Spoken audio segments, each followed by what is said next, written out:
UDP supporter narrates dictatorship-era opposition maltreatment at Gambia's Truth Commission. Africa CDC calls for limited movement of people amid a rapid increase in COVID-19 cases. And Tunisia has reimposed COVID-19 sanitary measures as new infections surge in the country. These and more coming your way on The World Today.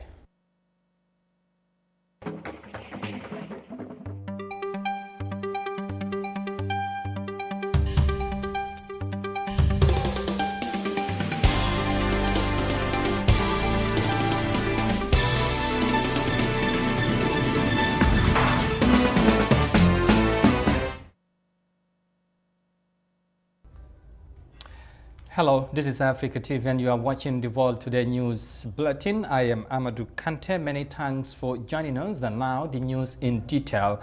And we begin with matters of the TRC, where Modungom, a supporter of the opposition United Democratic Party, told the Truth Commission on Monday that security agencies under Yahya Jammeh persistently harassed and intimidated Gambians who supported the opposition during the dictatorship. He recalled one such case when police officers arrested some UDP supporters for gathering in Tujarin to promote the opposition party's agenda. Ndesise has more details of that in this report. On several occasions, the police will interrupt political activities of the opposition United Democratic Party, UDP, as a form of harassment and intimidation, according to Modungom, a supporter of the party. Ngom appeared at the Third Commission on Monday to testify on the April 2016 crackdown on opposition militants who called for electoral reforms during an unsanctioned protest. Dozens of people were arrested, detained, and allegedly tortured. At least one of them, the protest leader Solo Sandeng, died in custody. Ngom has been recounting the 2016 incident and how he was involved in the protest that took place at Westfield. So Solo Sandeng called. Solo Sandeng called me Akonye ko soma and said to me, tomorrow akonye ko mbo wullere we will get up ngata balambayala and demonstrate. Akonye bar mampa mito sotol. He said to me, but we did not have a permit. Akonye ko ninja mano nindata nkomba permito ina ajita sonaka permito dimolla. He said to me, at this time, if we are to go to the IGP and seek for a permit, he will not give it us. Go Solo Sandeng bismillah nde binala. I said to Solo Sandeng, well, that's okay, I am coming. So ndata kiamania. So I went to the chairman. Ngambul start ke call. What's his name? Kafubayo. Kafubayo. Ndata kiamania. I went to the chairman. Mane lady kiaman call. I called my lady chairperson. Sama. What's her name? I told you Binta Sedi. Binta Sedi. Ndata yanka sama. I went to her and I told her that tomorrow. Nka sama iko ngafinti. I told her this, that they said tomorrow we should all come out. The April protest, which was led by Solo Sandeng, was meant to call for proper electoral reforms. Gambia's electoral environment gives much advantage to the incumbent, and the former president Yahya Jammeh exploited this to his own advantage with disregard to the rule of law. Modungom, who was part of the protest and later got arrested, along with dozens of others, was responsible for securing protest banners and other anti-dictatorship campaign materials. So ndeka ko akonya ko ngabana solsoto. He told me that he has got banners. Akonya ko ngamisa fabala wolong, we need proper electoral reforms dialogue with IEC. He said what is written on that in them is that we need proper electoral reforms and we need dialogue with the IEC. 2 Gambian people are hungry. 2 Gambian people are hungry. 3 why Gambia border close with Senegal. 3 why Gambia's border closes with Senegal. 4 dictatorship must end. 4 dictatorship must end. 5 Jammeh must go. 5 Jammeh must go. These were what we had on our banners. It has been 4 years since the April 2016 protest, and the victims have yet to get justice. At the end of its 2-year mandate, the Third Commission is expected to make recommendations for the prosecution of some perpetrators of the more serious crimes like torture, enforced disappearances, extrajudicial killings, among others. The Commission will also recommend reparations for some victims and oversee the reconciliation process. For iAfrica News, I am Daisy. Witnesses continue to appear before the Truth Commission, and of course we will bring you more details of today's testimony in our subsequent news edition. Now to matters of the COVID-19, because the second wave of the coronavirus pandemic continues to spread in Africa, with Nigeria among countries witnessing a rapid increase in new cases. The West African country is said to be hit by a new variant of the novel coronavirus that have left some of the health experts worried. However, authorities have begun to introduce new measures to curtail and help contain the spread of the virus. Here are more details of that in this report. Health authorities in Nigeria are not sounding the alarm bell yet on what the Africa CDC says might be a possible discovery of another variant of the coronavirus in the country. Here's how the head of the Nigeria CDC explained how the discovery was made and what's been done about it. When this new strain was reported in the UK, what we did was work with Redeemers University, and they then looked through the historical archive of viruses that had already been sequenced. And through that retrospective analysis, found two viruses that were similar to the one in the UK, but not the same. So had a few similarities, but enough for us to say that this did not originate from the same population of viruses. So what we're now going to do with Redeemers University is collect a selection of other viruses circulating in Nigeria now, so from the more recent cases, and try and compare what we have now to what we had previously in Nigeria, but also what is circulating abroad. So this is ongoing work that we'll be carrying out over the next few weeks to see whether we can explain some of the changes, some of the increased transmission that is happening in Nigeria, and to look at whether it is related to the virus or related, which is most likely to be the case, into behavior among individuals across the country. Experts say the possibility that another variant of the virus might be in Nigeria is a serious cause for concern. We should be worried, even though to a large extent the pathogenesis of these variants has not really been completely established, but to a large extent there is sufficient scientific information to actually tell us that the new variant actually enhances rapid transmission, and that is why we should be worried. And that's why we should quickly look for a way to stem this tide, to stop it. Nigeria has seen a spike in COVID-19 infections recently, forcing the government to reopen isolation centers and reinstate some restrictions. It has also announced new travel rules for passengers flying into the country from the United Kingdom and South Africa, which have both confirmed new variants of the coronavirus. All passengers coming into the country from the UK and South Africa on direct flights must use the Nigeria International Travel Portal to register, fill in their health questionnaire. They must upload a negative COVID-19 PCR result with a validity of not more than 5 days, and they must pay for a COVID PCR test at day 7 of arrival in country.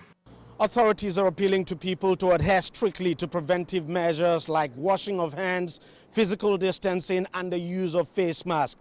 The government says it hopes to get a supply of COVID-19 vaccines by the end of January. It also targets to vaccinate around 100 million Nigerians by the end of March next year. From that COVID-19 report in Abuja, Nigeria, next to Tunisia, where, of course, Tunisian health authorities have heightened COVID-19 preventive measures amid a rise in new infections in the country. Business owners such as restaurants and hotels and artists are warned against violating the new regulations that were imposed during the festive period. The North African country is also limiting the movement and gathering of people in public places. Let's have more details of that in this report. The Ministry of Health says the sanitary curfew has been extended and businesses that don't comply with the restriction, including hotels, restaurants and entertainment venues, will be penalized. We will strengthen controls and impose a strict observance of preventive measures until January 15, 2021, the curfew will remain in place. The ban on movement between regions is maintained, except in emergencies. All public gatherings and meetings are prohibited. Public and private celebrations are not allowed, including the New Year festivities. Tunisia's Civil Aviation Authority has reduced activities at the Tunis-Carthage International Airport to a minimum so as to prevent the spread of the new virus strain. Unfortunately, we have suspended arrival, departure and transit flights between Tunisia, the UK, Australia, South Africa and Denmark following the detection of a new COVID-19 strain. We will probably suspend flights to and from other countries. These measures are temporary until the epidemiological situation improves around us and in the world. Thousands of artists have protested against the stay-at-home orders at night, especially during the winter holidays and on New Year's Eve. Musicians, singers as well as business owners have denounced the state's extension of the curfew and the travel ban. We must resume work immediately. Artists, musicians and tens of thousands of people earn a living from restaurants, nightclubs and lounges. Maintaining the curfew and travel ban will push people into poverty. The Health Ministry has warned that any breaches of the new measures will be considered an offence under Tunisian laws, and those found guilty shall be liable to a fine and imprisonment for a maximum term of 6 months. The COVID-19 pandemic will change the way people celebrate New Year's Eve this season. Analysts assert that maintaining the curfew and the restrictions in place for shoppers will have negative social and economic repercussions on the population. Tunisian authorities there, of course, introducing new COVID-19 measures as infections continue to grow in the country. There's more on COVID-19 in Africa, but for now we'll take a break and come back shortly with the remainder of the story. Stay with us, we'll be right back. For the first time in the Gambia, your favorite GSM operator, Africell, is the first and only GSM operator to launch a brand new technology called the eSIM. The eSIM simply means you can use your phone without a SIM card. Do you have an iPhone 11, any of the iPhone X series, a Google Pixel 3, or any new phone that supports the e-technology? Then walk into any Africell customer care center and activate your eSIM today. With your virtual Africell SIM, you can use more than one number without having a physical SIM card in your phone. Enjoy this brand new technology for the first time in the Gambia, brought to you by Africell. eSIM, your phone without a SIM card. For more information, please call 111. Where Africell goes, nobody dares to follow.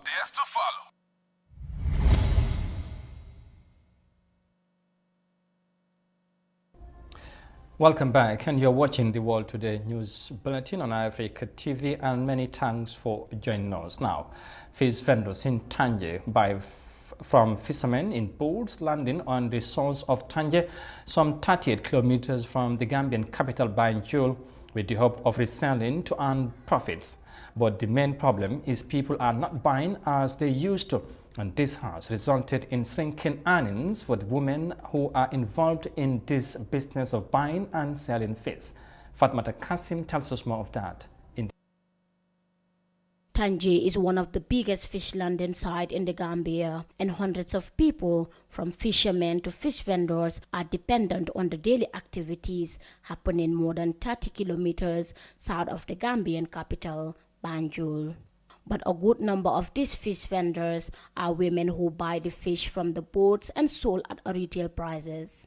Now they are worried that sales have significantly dropped and their livelihood is threatened. Fatu Bayo, a fish vendor, told iAfrica TV that sales are no longer what they used to be. Coupled with lack of sales is the problem of raising money to invest in the fish selling business. Like Fatu, her fellow women have seen shrinking earnings that are compelled to borrow money and invest in their fish businesses and are expected to repay an extra $100 fee for every $1,000 seed borrowed. At the end, she can't make enough profit due to the poor sales. Before, when you have your own money, you buy fish directly from the fishermen. But due to financial constraints, in the case you don't have money, you will have to go to people to give you money to buy fish, in which you will have to pay in interest. For example, if I borrow 5,000 to buy fish, I will have to pay an interest of 500 the person that lent me the money. So I will have to struggle to pay the interest and also try to get something from it. These are some of the problems out of many. For vendors like Ajibasim Low, who is involved in the dry fish business, there is no market for them in Tanje. Instead, they had to travel 156 kilometers or more all the way to Farafenni to sell their dry fish. With 3 fishes sold at $10, Low said they barely make profit from their investments. After peeling the scales, then we put salt in it, then put it under the sun for 2 days, and then it will be ready to sell. Every Saturday, the car will come and pick us to go to Farafenni, where we will sell it for 3 fish for 10 because we work here, but we don't have who to sell it to. The only solution is to take it to Farafenni, and that makes it difficult. Other fish vendors face a different problem, the high cost of transportation. According to Ndai Antanjai, she barely makes profit after paying to transport her stock to wherever she wants to sell from.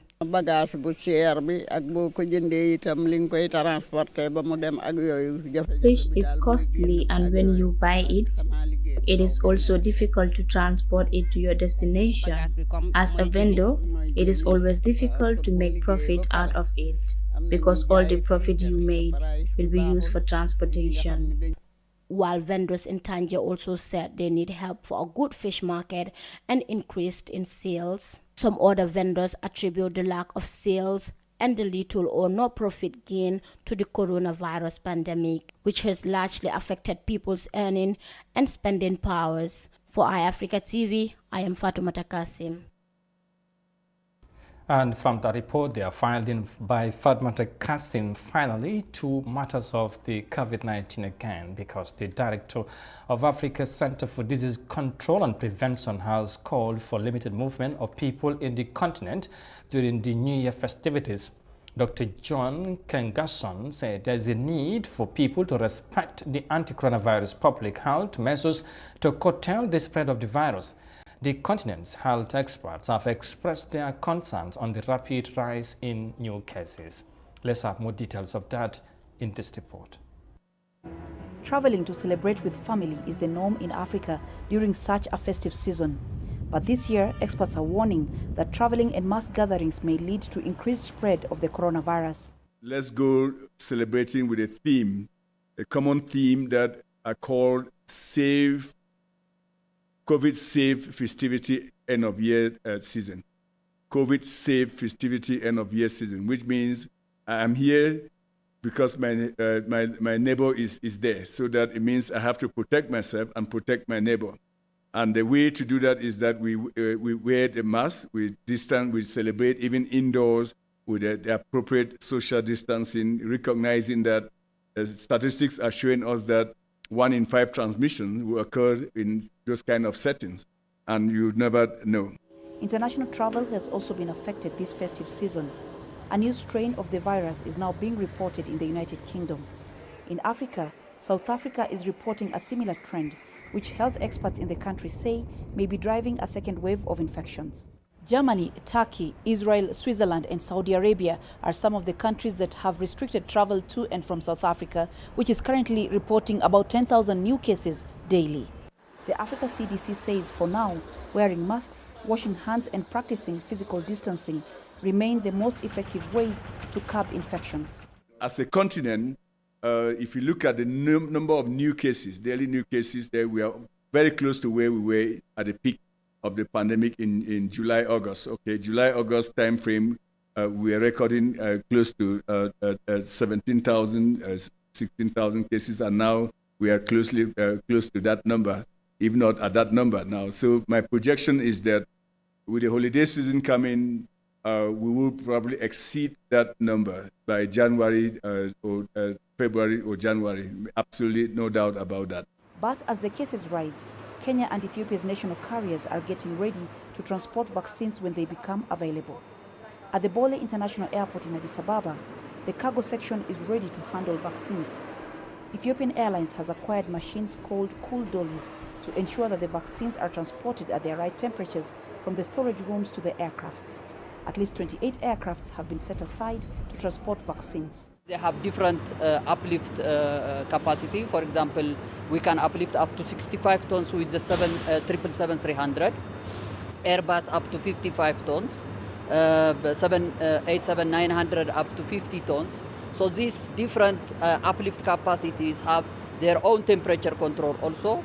So they are latest, they can be adjustable into the temperature requirement of the pharmaceuticals or the vaccines. The airline says it has already secured an order to transport vaccines from China to Brazil and Uganda in less than a month's time.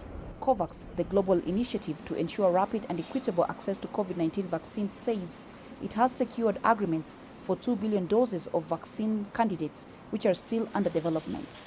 They will be sent to 92 countries, including African states. Vaccines may be on their way, but health experts are urging people to take precautions to stay safe over the holiday season. Well, Africa CDC expressed concern over the rapid increase of the COVID-19 cases in the continent, with some countries already hit by the second wave of the novel coronavirus pandemic. Well, viewers, that's all we have for you in today's news bulletin. But for more details on this and others, as always, you can log on to our website on africa.tv. But for now, though, many thanks for the privilege of your company. Thanks for watching. Stay safe and bye for now.